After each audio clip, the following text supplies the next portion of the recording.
Si Pedro didto sa Lida og sa Jopa.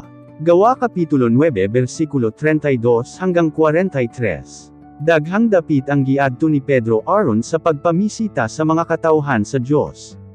Miadto usab siya sa mga tumutuo sa Lida.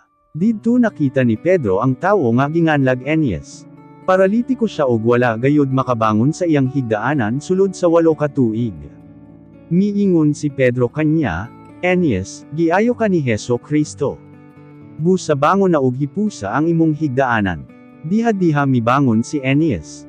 Nakita sa tanang mga lumulupyo sa Lida ug sa Saron nga maayo na si Aeneas, ug mituo usab sila sa Ginoo. Ug didto sa Jopa, may tumutuo nga babayi nga ginganlag Tabita. Sa pinulungang Griego ang iyang ngalan Dorcas, nga ang buot ipasabot mananap nga usa. Kini nga babayi daghan ug maayong mga binuhatan ilabi na gayod sa mga kabos. Niining higayuna nagsakit siya ug namatay. Gilimpyuhan nila ang iyang patay nga lawas ug gihaya nila sa kwarto sa taas. Ang Jopa dili kaayo layo sa Lida. Busa pagkadungog sa mga sumusunod ni Jesus nga si Pedro atuo didto sa Lida, gisugo nila ang duha ka tawo nga hangyoon siya nga moadto sa Jopa. Pag-abot sa mga gisugo didto kang Pedro, diha-diha nangandam si Pedro ug miuban kanila. Pag-abot nila sa Jopa gidala nila siya didto sa kwarto sa taas nga gihayaan sa patay. May mga balo didto nga nang hilak.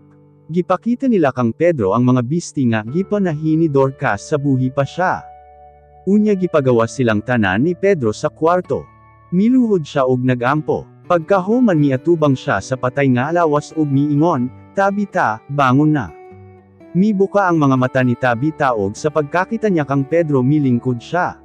Gikuptan siya ni Pedro sa kamot ug gitabangan nga makatindog. Pagkahuman gituwag niya ang mga balo ug ang ubang mga tumutuo didto sa gawas ug gipakita niya kanila si Tabita nga buhi na. Kining hitabuan na balitaan sa tibuok nga Jopa, ug daghan ang mituo kang Ginoong Hesus.